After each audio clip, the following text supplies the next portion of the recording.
தாவேக்கு ஆதரவு நிலைப்பாடு எடுத்துட்டாங்க. செத்தாலும் தனி சின்னத்துலன்னு சொன்னீங்கல்ல, அந்த செத்தாலும் தனி சின்னத்துல இப்ப நில்லுங்க பாப்போன்றேன். ராஜினாமா பண்ணிட்டு உண்மையிலேயே உங்களுக்கு தைரியம் இருந்தா செத்தாலும் தனி சின்னம்னு சொன்னது நாடாளுமன்ற தேர்தல்ல நின்னுட்டாரு, வெற்றி பெற்றாரு.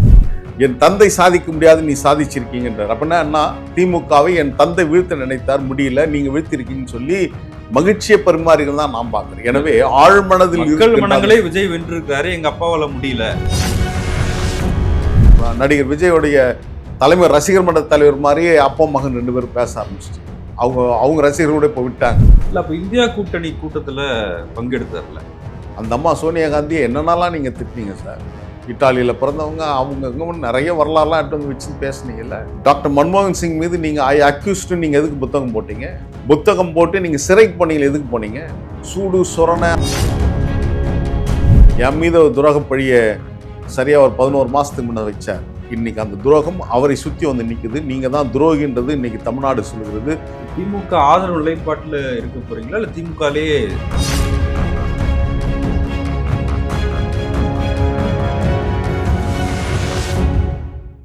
சவுத் பீட் அன்பு உறவுகளுக்கு வணக்கம்.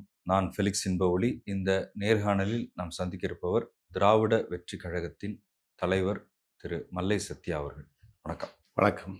தாவேக்கா ஆட்சி பொறுப்புக்கு வந்து நாளையுடன் 1 மாதம் ஆகப் போகிறது. இந்த சூழல்ல தமிழ்நாட்டில் இருக்கிற அரசியல் களம் வேறு மாதிரியாக மாறியிருக்கு. திமுக கூட்டணியில் நின்று வென்ற கட்சிகள் தாவேக்காவுக்கு ஆதரவு தெரிவிச்சிருக்கிறாங்க. அதுக்கு ஒரு அரசியல் பின்னணியும் காரணமும் அவங்க சொல்லியிருக்கிறாங்க. இடதுசாரிகள் வெளியிலிருந்து ஆதரவு, முஸ்லீம் லீக் விசிகா வந்து அமைச்சரவையில் பங்கெடுத்துருக்குறாங்க. காங்கிரஸும் அவங்க முன்னாடியே போயிட்டாங்க, முடிவு பண்ணிட்டாங்க. இந்த சூழலில் மதிமுகவும் ஒரு முடிவெடுக்க போகிறாங்க அப்படின்னு பேசப்படுது. 27ஆம் தேதி அவங்களுடைய கட்சியோட பொதுக்குழு, அதுக்கப்புறம் என்ன செய்ய போகிறாங்க அப்படின்ற ஒரு கேள்வி இருக்குது. அதற்கு முன்பாகவே திரு துரை வைகோ அவர்கள் முதலமைச்சர் வீட்டுக்கு போய் சந்திச்சிருக்காரு. முதலமைச்சர் திருச்சிக்கு வரும்போதும் அதுக்கு முன்னாடியே அவர் சந்தித்தார். அப்போ துரதிருஷ்டவசமாக நாங்கள் உதயசூரியனில் நின்ட்டோம் அப்படின்னு அவர் சொல்லியிருக்காரு. இப்போ என்ன முடிவு எடுக்க போகிறாங்கன்ற ஒரு கேள்வி இருக்குது ஒரு பக்கம். இன்னொரு பக்கம் நேற்று டெல்லியில் நடந்த இந்தியா கூட்டணி கூட்டம், அந்த கூட்டத்திற்கு மதிமுகவின் பொதுச் செயலாளர் திரு வைகோ அவர்கள் கலந்துக்கிட்டார். எப்படி பார்க்குறீங்க? 17வது சட்டமன்ற பொதுத் தேர்தல் கடந்த ஏப்ரல் 23ஆம் தேதி நடந்து முடிந்து நாட்டுடைய 13வது முதலமைச்சராக திரு ஜோசப் விஜய் அவர்கள் பொறுப்பேற்று நாளையோடு 1 மாதம் நிறைவு பெறுகிறது. ஒரு அரசியல் மாற்றம் நிகழ்ந்திருக்கிறது, மாற்றமில்லை. அதற்காக முதற்கண் அவருக்கு வாழ்த்து சொல்ல வேண்டியது ஒரு குடிமகன் என்ற கடமை என்ற உணர்வோடு அவருக்கு நாங்கள் வாழ்த்து சொல்லுகின்றோம். இருந்தாலும் நடந்து முடிந்த ஆட்சி என்பது, திராவிட மாடல் பொற்கால ஆட்சி என்பது தலைமுறைக்கு ஒரு முறை பூக்கின்ற மூங்கில் பூவை போன்று ஒரு சிறந்த ஆட்சியை மாண்புமிகு முதலமைச்சராக அண்ணன் தலைவர் தளபதி அவர்கள் வழங்கியிருக்கிறார். அதில் எந்த மாற்றுக்கருத்தையும் யாராலையும் குறை சொல்ல முடியாது. ஆனால் மக்கள் வேற எதையோ நினைத்து வாக்களித்து ஆட்சி மாற்றத்தை உருவாக்கி இருக்கிறார்கள். இந்த காலகட்டத்தில் பெரும்பான்மைக்கு தேவையான எண்ணிக்கை தமிழக வெற்றி கழகத்திற்கு இல்லை என்கின்ற காரணத்தினால் திராவிட முன்னேற்ற கழகம் இரத்த தானம் செய்து இன்றைக்கு அந்த ஆட்சியை உயிர்ப்பித்து வைத்திருக்கிறது என்று தான் நான் பார்க்கிறேன். இல்லை என்று சொன்னால் திராவிட முன்னேற்ற கழகத்தோருடைய உழைப்பில், அவருடைய வியர்வையில் வெற்றி பெற்ற காங்கிரஸ், இந்திய யூனியன் முஸ்லீம் லீக், விடுதலை சிறுத்தைகள் கட்சி, அதே மாதிரி பொது உடைமை இயக்கம், அதே போன்று இல்லை மதிமுக உறுப்பினர்கள் இல்லை, அவங்க வந்து லீஸ் விட்டுருக்காங்க, அந்த ஒத்திகைன்னு சொல்லுவாங்க, அது மாதிரி 2 பேரை அவங்க அந்த கட்சிக்கு விட்டுருக்காங்க. தமிழக வெற்றி கழகத்துடைய ஆட்சிக்கு ரத்த தானம் செய்திருப்பது திமுக தான். இல்லை, இப்போ முன்னாள் முதல்வர் அதை சொல்றாரு, நம்ம தயவுல தான் இந்த ஆட்சி நடக்குது அப்படின்னு. அதை அந்தந்த கட்சிகள் ஏற்கலையே. விசிகாவோ, இடதுசாரிகளோ, இல்லை காங்கிரஸ் கட்சியினரோ அவங்க முரண்படுறாங்களா அந்த கருத்துல? இல்லை, பொதுவான சிந்தனை ஓட்டத்தை பார்க்கின்ற போது தமிழ்நாட்டில் 4 அணிகள் போட்டியிட்டது.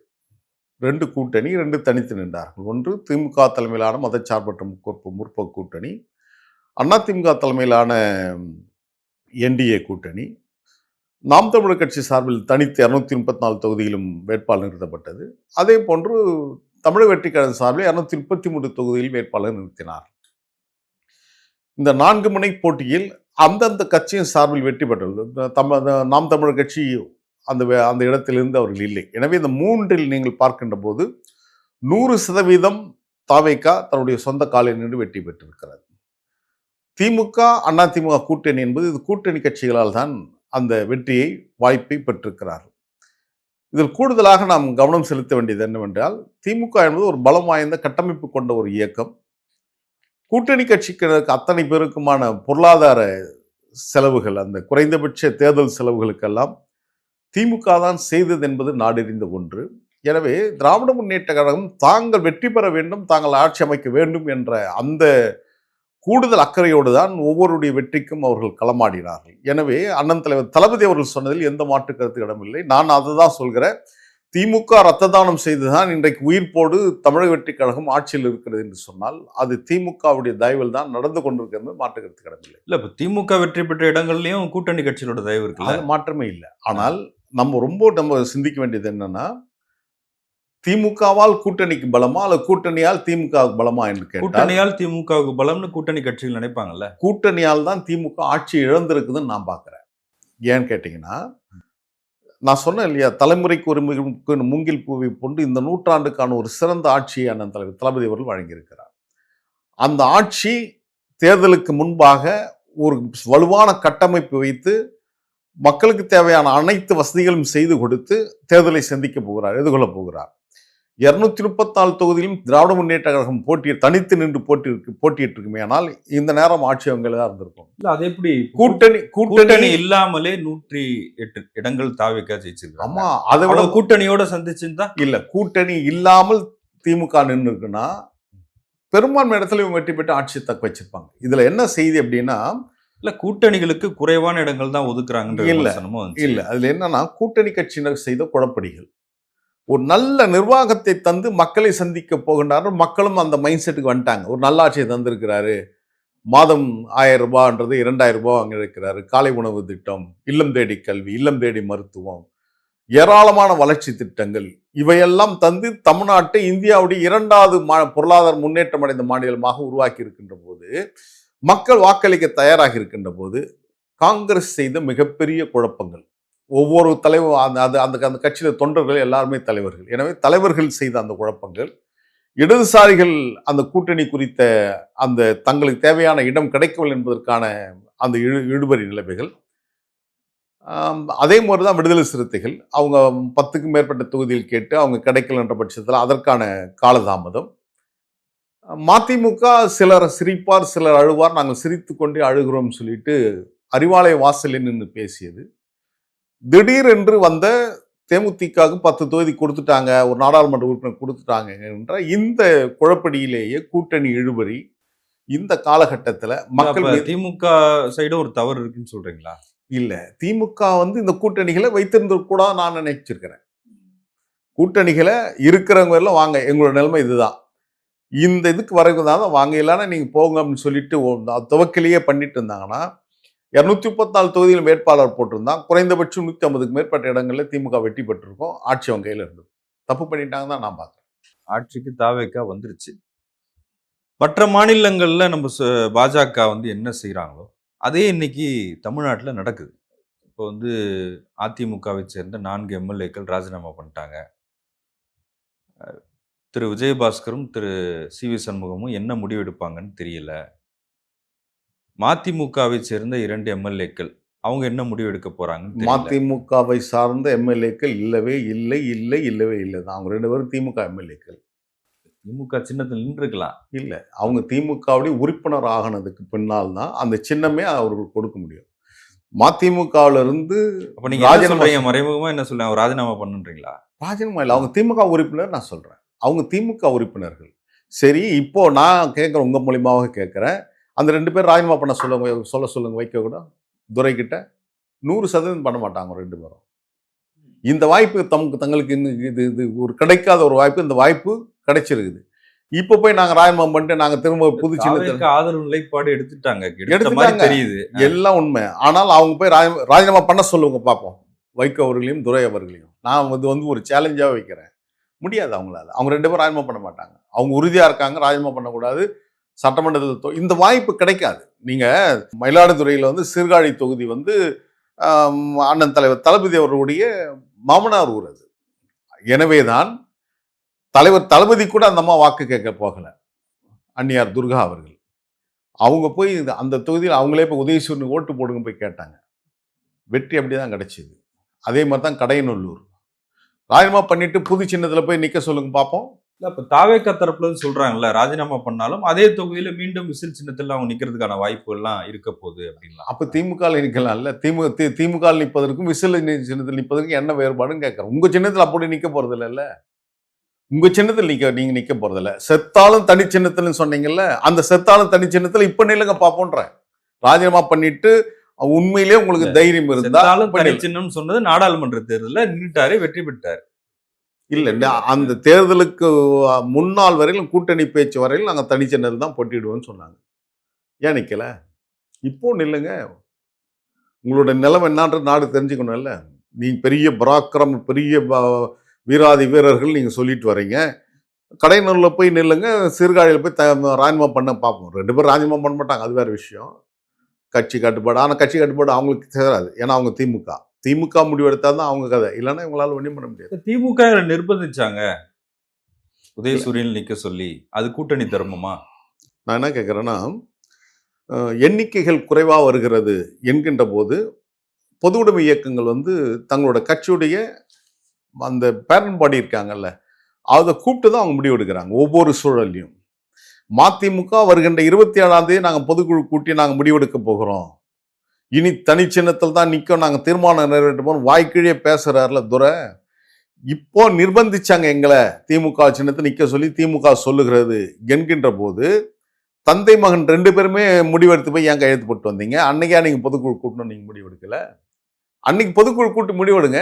என்ன கட்சியோட தொண்டனோட என்ன மனநிலைன்னு புரிஞ்சுக்கலாம். அன்னைக்கு முடிவெடுக்காமல் இப்ப நீங்க சொல்வதற்கான காரணம் இது அரசியல் காழ்ப்புணர்ச்சியின் காரணமாகத்தான் திமுகவிலிருந்து நீங்க வெளியேறுவதற்கான காரணங்களை இப்ப தேடிக்கொண்டிருக்கின்றீர்கள். அதான் இப்ப நடக்குது. அப்ப தனிச்சின்னத்தில் நிற்கிறானோ நான் நின்னுக்கிறேன், நீங்க உதயசூரியன் நில்லுங்க, அப்படி அர்த்தமா அது?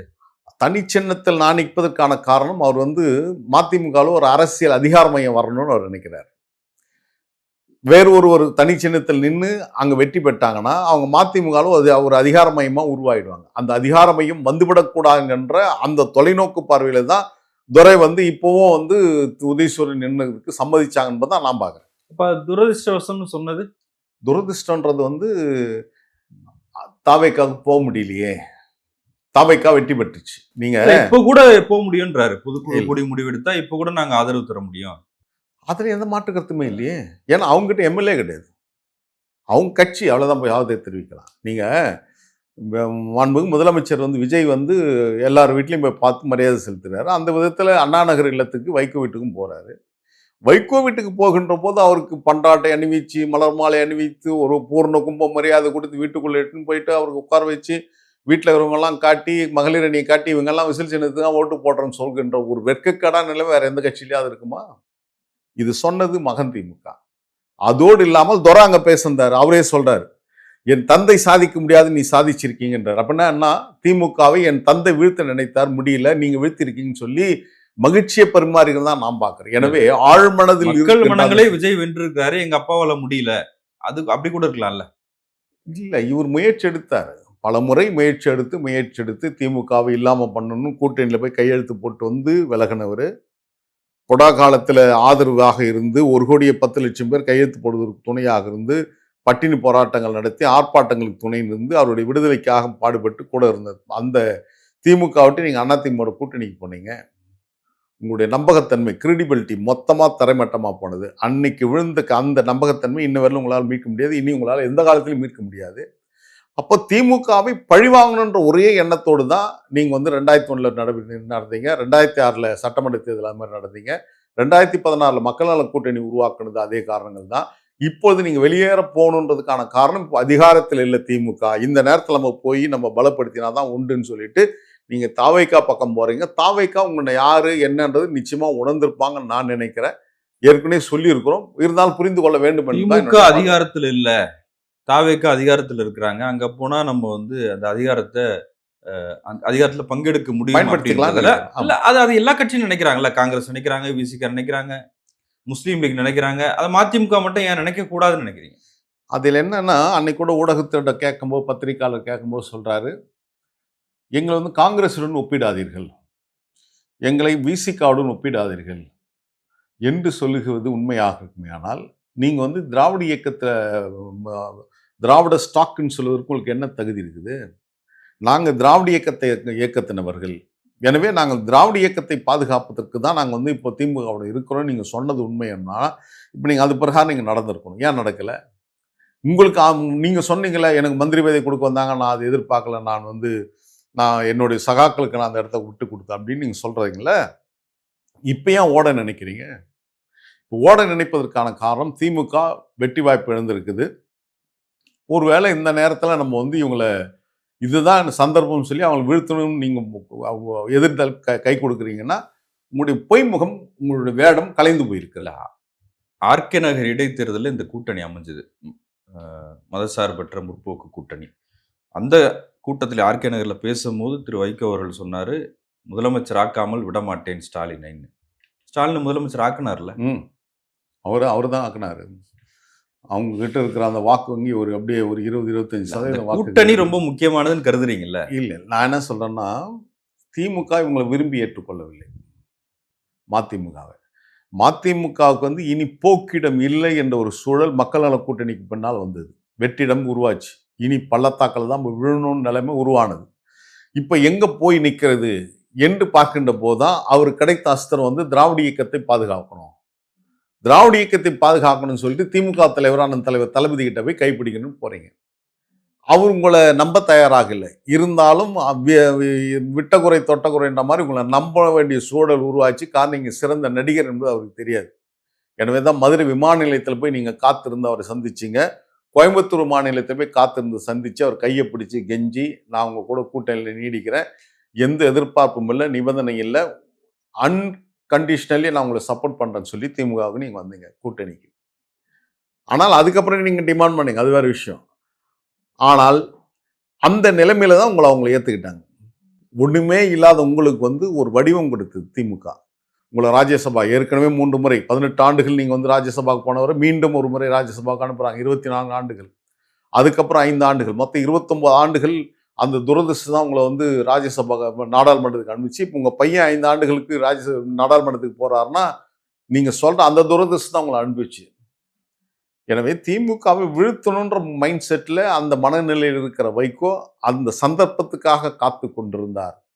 அந்த பிணந்தின்னும் கழுகுகளை போன்று காத்திருந்து இன்றைக்கு வந்து அந்த வேலையை முடிக்கும்னு நினைக்கிறோம். நிச்சயமா உங்களால் முடியாது. நீங்க தான் முடிச்சு போவீங்க. இல்ல அப்ப இந்தியா கூட்டணி கூட்டத்துல பங்கெடுத்தார்ல. அதுல ஒரு நல்ல நோக்கம் தானே அது? நல்ல நோக்கம்லாம் கிடையாது. இதோட ஒரு மோசமான நோக்கம் எதுவுமே இருக்காது. உங்களுக்கு அடையாளம் வந்து திமுக தான். திமுக தான் உங்களை அந்த கூட்டணியில சேர்த்தது. திமுக கூட்டணியில உங்களை உள்ள வர வச்சு மதிமுகன்ற ஒரு தனி கட்சி சார். கட்சி திமுகவின் நிழலில் எப்படி மதிமுக இருக்க முடியும்? சரி, மதிமுக நீங்க என்ன சொன்னீங்க? நீங்க ஏன் அந்த வார்த்தையெல்லாம் நிறைய சொல்லாடுகளை பயன்படுத்தி வந்தீங்களே. நான் என்ன சொல்றேன்னா, அதிமுக கூட்டணியில் நீங்க இருக்கும்போது சட்டமன்றத்தில் அதிமுக எடுக்கின்ற எல்லா முடிவும் நீங்க பண்ணணும். அவங்க வந்து வெளிநாடு போனாங்க, வெளிநாடு போகணும். ரொம்ப மோசமான செய்தி என்ன அப்படின்னா, ஒரு நாள் வந்து அண்ணன் ஓபிஎஸும் செங்கோட்டையன் இவங்கெல்லாம் வந்து அந்த ஏதோ ஒரு பேச்சுவார்த்தை நடந்திருக்கும்போது திடீர்னு அவங்க வந்து பாத்ரூம் போகணும்னு போயிருக்காங்க. பாத்ரூம் போகிறாங்கன்ட்டு இவங்க ஏதோ வெளிநாடு பண்ணுறாங்கன்னு சொல்லிட்டு அவர் நம்ம எதிர்கட்சி மதிமுக தலைவர் சதன் திருமலை குமார் டாக்டர் அவர் இன்னும் 2-3 பேர் எழுந்து அவங்க கூட பாத்ரூம் போயிட்டு என்ன அப்படின்னா பாத்ரூம் பண்ணிட்டான்னு நாங்கள் பாத்ரூம் போனோமா அப்படின்னா ஐயோ தெரியல நான் மன்னிச்சிருங்கண்ணான்ட்டு இப்படி இருந்தது மதிமுக. அதிமுக எடுக்கிற எல்லா முடிவுகளுக்கும் நாங்கள் ஒன்றா கூட இருக்கணும்னு சொன்னவங்க இப்போ திமுக முடிவுக்கு நீங்கள் ஏன் நேர்மாறாக போகிறீங்க? திமுக போலன்னு புறக்கணிக்கிறாங்க. எங்களுக்கு ஏற்பட்ட அவமானத்தை நாங்கள் ஏற்றுக்கொள்ள முடியாது, இது வந்து நம்பிக்கை துரோகம்னு சொல்லி சொல்கிறாங்க. அந்த துரோகத்தை இப்போ நீங்கள் வைகோ செய்கிறீங்க, மதிமுக செய்கிறது. திமுக போகலைன்ற பட்சத்தில் அண்ணன் எப்போ போவோம், திண்ணை எப்போ காலியாகும் நீங்கள் காத்திருந்தீங்க. நீங்கள் தான் ஏதோ தமிழ்நாட்டுடைய சோல் ரெப்ரசன்ட் மாதிரி நீங்கள் அங்கே போய் காட்டுறீங்க. எந்த பாட்சமும் அங்கே நடக்காது. உங்களோட பலம் பலகீனம் எல்லாருக்கும் தெரியும். தேர்தல் முடிவு வந்த உடனே கொஞ்ச நேரத்துல அங்க போய் காங்கிரஸ் வந்து தாவேகாவோட பேச்சுவார்த்தை நடத்திட்டாங்க. கூட்டணியே முடிச்சுட்டாங்க. அந்த காங்கிரஸ் துரோகம் பண்ணல. இல்ல இல்ல விசிகா வந்து அமைச்சரவையில பங்கெடுத்திருக்கிறாங்க. அவங்களும் திமுக கூட்டணியில ஜெயிச்சவங்க தான். அந்த விசிகா துரோகம் பண்ணல. இடதுசாரிகள் இப்ப என்ன சொல்றாங்கன்னா, வெளிய இருந்து ஆதரவு தெரிவிக்கிறோம். ஆனா திமுக கூட்டணி அப்படின்றது இப்ப இல்ல. அது ஒரு சீட் ஷேரிங் அவ்வளவுதான் முடிஞ்சிருச்சு அப்படின்னு சொல்றாங்க. முடிஞ்சிருச்சு. இப்ப அவங்க துரோகி இல்ல. இல்ல. முஸ்லீம் லீக் துரோகி இல்ல. மதிமுக மட்டும் துரோகியா? நீங்க ஏன் திராவிட இயக்கம்னு சொல்றீங்க? நீங்க மகன் திமுகன்னு சொல்லிட்டு போயிடுங்க. மகன் திமுகன்னு கூட சொல்ல உங்களுக்கு தகுதி கிடையாது. நீங்க வந்து சர்பிட்டி தியாகராய, டி.எம். நாயர், நடேசனார், தந்தை பெரியார், பேரறிஞர் அண்ணா இவங்க பேரை சொல்வதற்கு தகுதி இல்லாத நபர்கள் நீங்க. இனிமே சொல்லக்கூடாது நீங்க. அந்த பேர்களை உச்சரிக்க கூடாது. நீங்க வேற வலதுசாரி சிந்தனை போல அந்த சிந்தனையோடத்துக்கு போயிடுங்க. நடிகர் விஜயோடைய தலைமை ரசிகர் மன்ற தலைவர் மாதிரியே அப்பா மகன் 2 பேரும் பேச ஆரம்பிச்சிட்டீங்க. அவங்க ரசிகர்களோட இப்போ விட்டாங்க. இந்த 2 பேர் தான் இப்போ ரசிகர் மன்ற தலைவர் நீயா நானான்னு போட்டி பண்ண நடந்துக்கிற அளவுக்கு விஜயோடைய ரசிகர் மன்ற தலைவரா அப்பா மகன் மாறிட்டீங்க. நாடு பார்த்துட்டு இருக்குது நீங்க எப்படியாப்பட்டவர்ன்றதால. நீங்க போங்க, தாராளமா போகலாம். உங்களுக்கான சிவப்பு கம்பள வரவேற்பு அங்க இருக்குது. போனதுக்கு அப்புறம் தான் தெரியும். இல்ல அவங்க போயிட்டாங்கன்னா திமுகல உங்களுக்கு ஒரு நல்ல ஸ்பேஸ் கிடைக்கும்னு நினைக்கிறீங்களா? நாங்க அந்த கூட்டணியிலே நாங்க இல்லையே. இல்ல இனிமே பங்கெடுக்கலாம்ல, வாய்ப்பு இருக்குல்ல. இல்ல ஐயா, நான் தான் சொல்றேன். இப்போ நான் சொல்றேன். அதிமுக இருக்கிற வரைக்கும் ஒரு நெருடல் இருந்திருக்கலாம். திமுகவுக்கே கூட இல்ல உங்களுக்கே கூட. இப்ப அந்த ஸ்பேஸ் காலி ஆயிடுச்சுல்ல. இல்ல நாங்க தொடர்ச்சியா வந்து திமுகவுடைய சிந்தனை ஓட்டங்களை நாங்க ஆதரிக்கிறோம். ஏன்னா நாங்க திமுக ப்ராடக்ட் நாங்க நினைக்கிறோம். திமுக டிஎம்கே ஸ்டாக் நாங்க நினைக்கிறோம். திராவிடியன் ஸ்டாக் நாங்க நினைக்கிறோம். அப்படி இருக்கின்ற போது திமுக வந்து இந்த காலகட்டத்துல நான் தான் சொல்றேன் 234 தொகுதி நின்னாலும் அவங்க வெற்றி பெறுவாங்க நம்ம சொல்றோம்ல. நாங்க இப்போ வைகோ சொல்றோம். நாங்க சில ஷீட் ஷேரிங்காக நாங்கள் கூட்டணியில் இருக்க கொள்கைகளை பாதுகாப்பதற்குன்னு சொன்னார்ல. நாங்க சொல்றோம், நாங்க அந்த கொள்கைகளை பாதுகாப்பதற்கு அப்படின்னு. திராவிட வெற்றி கழகம் என்பது திராவிட இயக்கத்தோடைய அடித்த பரிணாமமா அந்த சிந்தனை எங்களை தாங்கி இருக்கின்ற ஒரு ஜெனரேஷனாக நாங்க வந்துட்டு இருக்கிறோம். இல்ல அப்ப தாவே கலந்து உங்களை அழைப்பு வந்துச்சா முன்னாடி? தாவேக்கால அண்ணன் கொள்கை பரப்பு செயலாளருக்கு அண்ணன் நாஞ்சி சம்பத்து தான் சொன்னாரு, என்ன பேசவா அப்படின்னாரு. இல்லை நாங்கள் இங்கே இருந்திருக்கிறோம், நாங்கள் திமுக மைண்ட் செட்லேயே இருக்கோம், நாங்கள் அந்த எண்ணத்தோட இருக்கிறோம் அப்படின்னு நாங்கள் சொல்லியிருக்கோம். ஏன்னா அரசியலில் வெற்றி வாய்ப்புன்றது ரொம்ப முக்கியம்ல. கொள்கை இல்லாத வெற்றி பயன்பெறாத நாங்கள் நினைக்கிறோம். 2021 சட்டமன்ற உறுப்பினராக உங்களால வெல்ல முடியல, நீங்க வெற்றி வாய்ப்பை இழந்தீங்க. அப்போ அது ஒரு செட்பேக் தானே? இல்லை, நாங்கள் வந்து சட்டமன்ற உறுப்பினராக ஆகலையே கண்டி, ஆனால் தமிழ்நாட்டுக்கும் தமிழினத்திற்கும் செய்ய வேண்டிய கடமைகளை நான் நிறைவாக செய்திருக்கிறேன். ஒன்று, நீங்கள் வந்து உலகளாவிய தமிழர்களோட நான் இணைந்து பணியாற்றிட்டு வரேன். பிரிட்டிஷ் பாராளுமன்றத்தில் போய் பேசிட்டு வந்திருக்கிறேன். ஈழத்தமிழர்களுக்காக ஜெனிவா மனித உரிமை ஆணையத்தில் போய் நான் பேசிட்டு வந்திருக்கிறேன். இப்படி ஒரு சட்டமன்றத்துக்கு செல்ல முடியாத மல்லை சத்யா வந்து பிரித்தானிய பாராளுமன்றத்தில் பேசுவதற்கான வாய்ப்புகள், ஜெனிவா மனித உரிமை ஆணையத்துக்கு உள்ள போய் பேசுவதற்கான வாய்ப்புகளை நான் பெற்றிருக்கிறேன். எனவே இந்த பணிகள் இருந்தா இன்னும் கூடுதலா பெற்றிருக்கலாம், செய்யலாம். அது இல்லாம எங்களால் செய்ய முடிகிறது என்பது நான் பார்க்கிறேன். எனவே நாங்க வந்து நிறைவாகவே இருக்கிறோம்.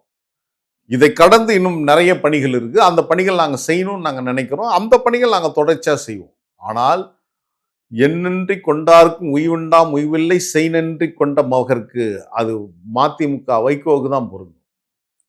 என் மீது துரோகப்பழிய சரியா ஒரு 11 மாசத்துக்கு முன்ன வச்சார். இன்னைக்கு அந்த துரோகம் அவரை சுற்றி வந்து நிற்குது. நீங்க தான் துரோகின்றது இன்னைக்கு தமிழ்நாடு சொல்லுகிறது, உலகம் சொல்லுகிறது, ஒட்டுமொத்தமாக சொல்லிட்டு வராங்க நீங்க தான் துரோகி அப்படின்ட்டு. இந்தியா கூட்டணியில திமுக பங்கெடுக்கலன்னும் போது அதை பத்தி நான் கருத்து சொல்ல விரும்பலன்னு தான் சொல்றாரு. இன்னும் அதை விமர்சிக்கல, எதிர்க்கல, இல்ல திமுகவை குறை சொல்லல, அதான் அவங்க முடிவு அப்படின்றாரு. இல்ல முடிவு என்னன்னா, இவர் போயிட்டாரு, அதை நியாயப்படுத்தணும். இப்போ இவர் ஏதாவது அங்கே விமர்சனம் பண்ணாங்கன்னா திமுக அடுத்த கருத்து இவங்களை நோக்கி விமர்சன கடைகளை செலுத்துவாங்க. அது ஒரு புரியாமல் இல்லை. எனக்கு தெரிஞ்சு நீங்க என்ன சொல்லியிருக்கீங்க, காங்கிரஸ் மீதான இந்த விஷத்தை தமிழ்நாட்டு மக்கள் மத்தியில் ஊட்டியது யாரு, அந்த வெறுப்பு ஊட்டியது யாரு, வைகோ தானே. ஈழத்தமிழுடைய படுகொலைக்கு அவங்க தான் காரணம். அந்த அம்மா சோனியா காந்தியை என்னென்னலாம் நீங்க திட்டினீங்க சார். இத்தாலியில் பிறந்தவங்க, அவங்க நிறைய வரலாறுலாம் எடுத்து வந்து வச்சுன்னு பேசுனீங்கல்ல. டாக்டர் மன்மோகன் சிங் மீது நீங்க ஐ அக்யூஸ்ட் நீங்க எதுக்கு புத்தகம் போட்டீங்க? ஐ அக்யூஸ்ட் நாம் குற்றம் சாட்டுகிறேன்னு புத்தகம் போட்டு நீங்க சிறைக்கு போனீங்க. எதுக்கு போனீங்க? உங்க பாஸ்போர்ட் முடக்கப்பட்டது எதுக்காக? இதெல்லாம் நீங்க எதுக்காகனா காங்கிரஸ்க்காக தான். இப்ப அந்த காங்கிரஸ் கொண்டு நீங்க போய் கை கோட்டுங்கிற சூடு சொரணை அந்த பகுத்தறிவு எதனா இருக்கா உங்களுக்கு? இருந்திருந்தா நீங்க அந்த வேலையை செய்திருப்பீங்களா? பேசுறீங்களா மேடையில, நீங்க உங்களுடைய பேச்சுக்கும் இந்த நடவடிக்கைக்கும் சம்பந்தம் இல்லாம நீங்க இப்ப நிரூபிச்சுட்டு வரீங்க. எவ்வளவு குற்றச்சாட்டை நீங்க காங்கிரஸ் மீது வச்சீங்க. ஜென்மத்துக்கும் காங்கிரஸோட யாரும் கூட்டணி வைக்க கூடாதுன்னு சொன்னீங்க. இன்னைக்கு அந்த காங்கிரஸ் கூட திமுக கூட இருந்தது என்பது வேறு. இப்ப நீங்க நேரடியா போய் கை குடுக்க நீங்க உள்ள நிக்கிறீங்கல்ல. அப்ப இன துரோகி என்பது யார் என்பது ஈழத்தமிழ் பார்த்துட்டு தான் இருக்காங்க. உங்களுடைய நடவடிக்கை ஒவ்வொரு நடவடிக்கைகளும் உலகத்தமிழ் பார்த்துட்டு இருக்காங்க. நீங்க சந்தர்ப்பவாதி என்பதை உங்களுடைய நடவடிக்கை மூலமாக ப்ரூவ் பண்ணிட்டு வரீங்க. இன்னைக்கு இருக்கிற தமிழ்நாட்டு அரசியல் சூழல்ல ஒரு சினிமா நட்சத்திரம் ஒருத்தர் முதலமைச்சராக இருக்கிறாரு. ஒரு பெரிய கதாநாயக பிம்பம் அவர்கிட்ட இருக்கு. மக்கள் அந்த கிரேஸ்ல இருக்கிறாங்க. அப்ப அதை நம்ம பயன்படுத்திக்கணும்னு சில அரசியல் கட்சிகள் நினைக்கலாம். திமுக உள்ளிட்ட மற்ற கட்சிகளுக்கு இது ஒரு டஃப் டைம். இது எப்படி எதிர்கொள்ள போறாங்க அப்படிங்கிற ஒரு கேள்வி இருக்கலாம். இப்ப நீங்க எந்த இடத்துல இருக்கீங்க? நாங்க ரொம்ப தெளிவாவே இருக்கிறோம். ஏன்னா அந்த திராவிடன் ஸ்டாக் என்று சொல்கின்ற அந்த தகுதி எங்களுக்கு இருப்பதாக நான் உணர்றேன். நான் வாழ்ந்த காலத்தில் தான் புரட்சித் தலைவர் பொன்மனச்செம்மல் எம்ஜிஆர் அவர்கள் அனைத்து இந்திய அண்ணா திராவிட முன்னேற்ற கழகத்தை கட்டி எழுப்பினார். அவருக்கு பின்னால்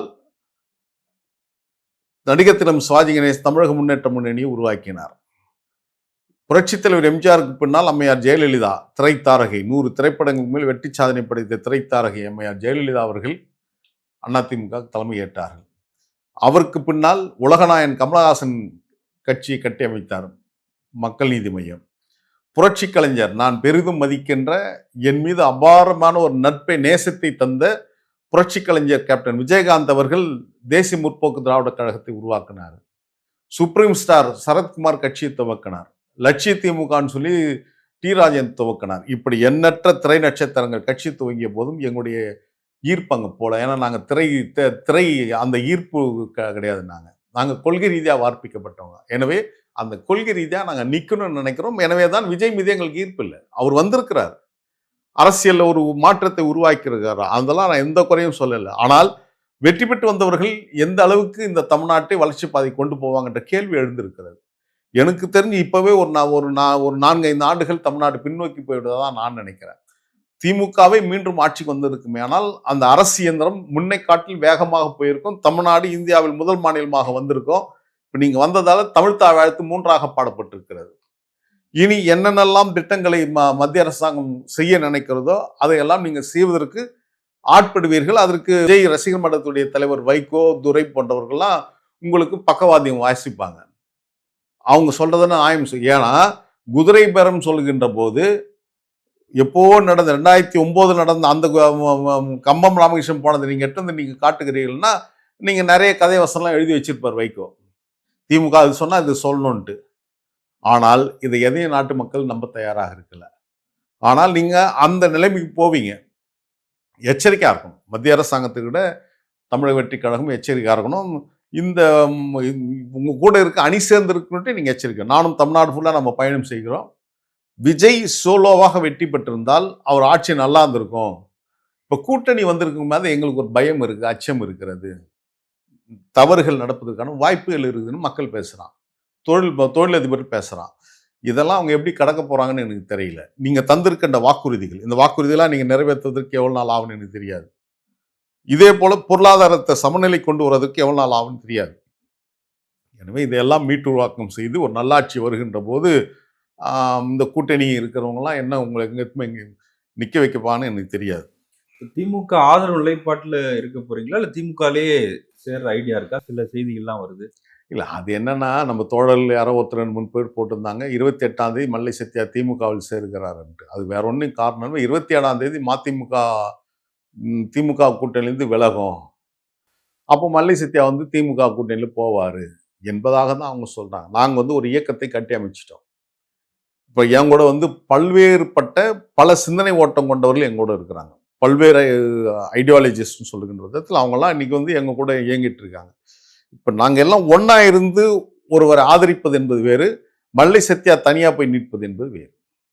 மல்லை சத்யா தனி மனிதன். ஆனால் மல்லை சத்யா தலைமை தாங்கி இருக்க திராவிட வெற்றி கழகம் ஒரு அமைப்பு. அந்த அமைப்பு ஒருவருக்கு ஆதரவு தெரிவிக்குதுன்னா அது ஓரளவுக்கு எங்களால் சிலவற்றை சாதிக்க முடியும்னு நாங்கள் நினைக்கிறோம். பல்வேறு விஷயங்களை பகிர்ந்துக்கிட்டீங்க. உங்களுடைய நேரத்துக்கு மிக்க நன்றி.